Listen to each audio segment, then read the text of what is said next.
Hello, this is Mustafa Ismail. I'm doing BSMS in Electrical Engineering at Drexel University, and this is my final project for the ECEE 421 Advanced Electronics course. It's about the internal circuit of the NE5234 opamp. Due to the limited time available, we will discuss only the core of the bias circuit. It consists of a Woodler current mirror. The area of Q60 is twice the area of Q49. The reference current can be calculated as this equation: the thermal voltage over R60 times ln2 equals 6 microamp. So this is the whole bias circuit, and we can see that this circuit is a self-biased current source using thermal voltage. We can see here that the current is indeed 6.6 microamps, which is very close to the calculated value. This is introduction to the input stage. The input stage consists of tail current source, differential pair, and current mirror load. The upper limit for this circuit, the upper limit for the common mode input range, has to be less than VCC minus 0.8 to satisfy that Q5 is in the active region. The lower limit has to be greater than minus VEE plus 0.1. These two equations are calculated using KVL on this branch or this branch. We can see that the lower limit here for the common input range does not include VEE, and the NE5234 requires it can operate under single supply voltage, which requires a ground. So we want the common mode input range to include the ground. To overcome this problem, we replace the transistors with R3 and R4. So the circuit now includes the minus VEE in the common mode input range. The problem is that the gain is small, so to increase the gain we added the folded cascade configuration. This will increase the output resistance at these nodes, and the gain is directly proportional to the output resistance here. So this circuit has a problem that the upper limit does not include VCC. To solve this issue, another NPN differential pair is added. So let's focus on the PNP pair.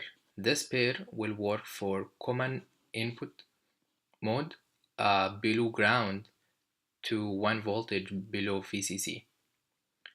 This NPN pair will work for the common mode range above VCC to 1 voltage above ground. This is rail-to-rail common mode input range for VCC greater than or equal to 2 volts. The problem with this stage is that the transconductance is not constant. The transconductance is a sum of the two transconductances of these two differential pairs.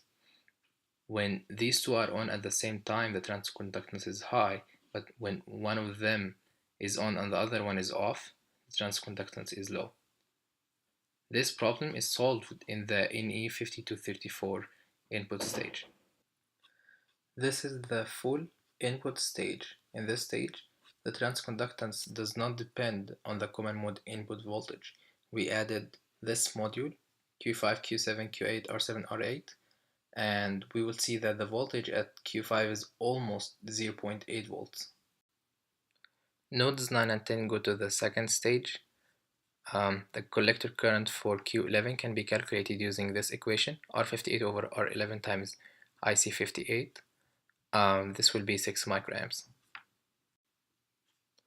Since VBE is almost 0.7 volts on Q8 and we have some microamps going through R8, so the base voltage for Q5 is almost 730 millivolts.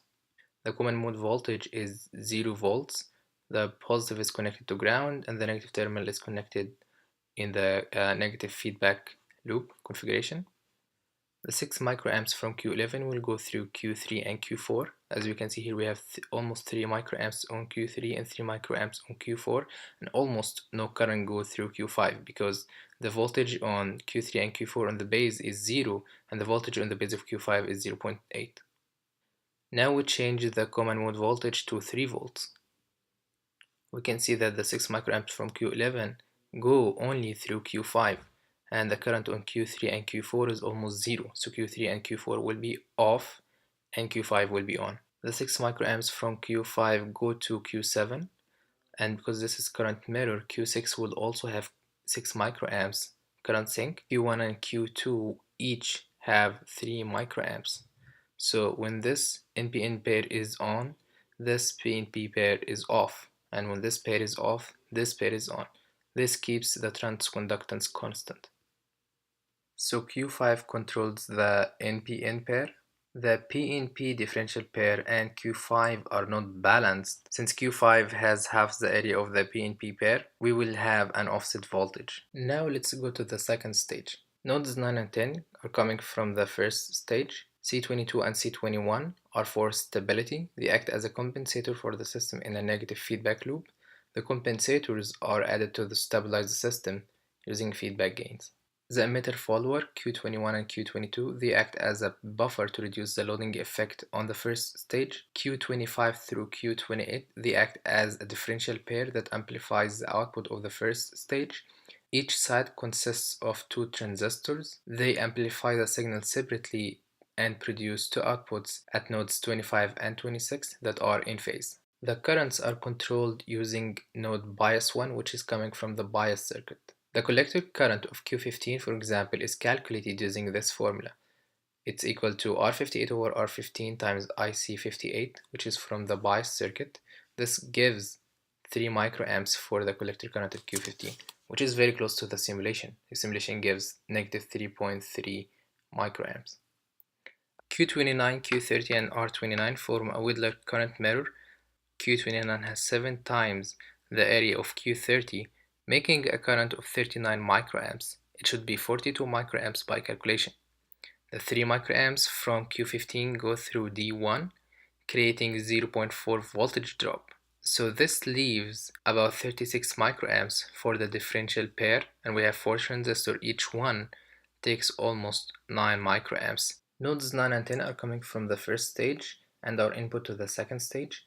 We define V common mode 1, VCM out, equal half V9 plus V10. The second stage uses common mode feedback loop. D1 creates 0.4 voltage drop, so the voltage of the bias common mode, V bias CM, which is input to the input stage, is equal to VCM out plus 0.4. This equation is called the feedback characteristics because the second stage sends level shift and feed the first stage common mode output voltage back to the first stage to control the common mode operating point. The average value for the bias common mode is 0.9. The goal is to keep Q9, Q10, Q13, and Q14 in the active region for wide range of process, supply, and temperature. The output stage. Most transistors use common collector configuration to drive the output node, giving low output resistance impedance. And they use also class AB amplifier that has high power efficiency. However, the output voltage swing is not good. The minimum is minus VE plus 1.4 volt and the maximum is VCC minus 0.8 volts. This is not a concern when the supply voltage is high. This is not the case with the NE5234. This is the output stage for the NE5234. Nodes 25 and 26, they are coming from the second stage. They are the 2 signals that are in phase, which is required by the output stage. C25R25, C26R26 are also used as a compensator to make the system stable in the negative feedback. The output is driven using Q74 and Q75. So Q74 needs to push current into the load up to 10 milliamps. Q75 needs to pull the same current out of the load. Since the beta for the NPN is equal to 40, only the emitter follower Q68 drives Q75. However, since the beta for the PNP is only 10, a complementary pair of Q64 and Q65 are used to drive the base of Q74. Nodes bias 1 and bias 5 are coming from the biasing circuit. The collector current at node 61 is equal to 6 microamps. It is calculating using this equation. Using the same equation, the collector current for Q63 and Q64 can be calculated. They are 30 microamps, and in the simulation, their value is 30.05 microamps, which is very close. Transistor Q70, which is here is not shown, Q72, Q73 are normally off. The node P base and N base are output from the output stage and input to the output bias circuit, which is due to the limited amount of time we'll not discuss. Now we will discuss the DC electrical characteristics of the op-amp. First is the supply current. From the datasheet, we can see that the supply current when the VCC is 5.5 volt is almost 2.8 milliamps, typical and maximum 4 milliamps. If we look here, we can see that the supply current is 1.4 milliamps. The offset voltage, VOS, from the datasheet we can see that the offset voltage is plus or minus 0.2 millivolts. From the circuit, we can see that the input offset voltage is minus 188 microvolts, which is almost negative 0.2 millivolts, which is very, very similar to the datasheet. The offset current, IOS, from the datasheet we can see that the offset current is plus or minus 3 nanoamps. Input offset current, IB plus minus IP minus, which is the difference between these two currents, this is equal to 0.48 nanoamps. The input bias current IB from the datasheet is minus 90 nanoamps, and we can see here that the input offset current is almost 67 nanoamps. The output voltage swing from the datasheet we can see that when VCC is 2.7 volts and VE is minus 2.7 volts, which is what we did in the simulation here, and RL is 2K, which what you see here, the minimum value is VEE plus 0.2 volts and the maximum value is VCC minus 0.2 volts. In the simulation, this is what I simulated. We can see that the maximum value for this signal is 0.69 and the minimum value is minus 2.68. So the maximum is VCC minus 0.05 and the minimum is negative VE plus 0.06, which is included in this range. The open loop frequency response, from the datasheet we can see that the gain is typically 110 decibels and the minimum is 90. From the simulation we can see that here I'm plotting the dB of V out, which is decibels of V out. The value is 87 dB and the negative 3 dB point is about 300 kilohertz. The closed loop frequency response when the gain is 10, as you can see here in the closed loop configuration, we can see that the gain is indeed 10 and the cutoff frequency is around 200 kilohertz. A comparison with the LM324. The closed loop gain of the LM324, gain of 10, as we can see here the gain is 10 and the cutoff frequency is around 70K. For the NE5234, the cutoff frequency with a gain of 10 was around 200 kHz. This is a little bit higher than with the LM324. The closed loop frequency response, gain of 14 decibels. This is gain of 5. We can see that the NE5234 has higher cutoff frequency. Application as an inverting amplifier. This is a closed loop circuit for the LM324 op-amp. We here have negative feedback configuration with gain of 5. For the NE5234, we can see here this is the same configuration in negative feedback loop. The gain was 4.9999, which is almost 5. As inverting amplifier, both op-amps works very similar. The output voltage swing for the LM3224, we can see here that the maximum value was VCC minus 0.2 volts and the minimum value is minus VE plus 0.06 volts.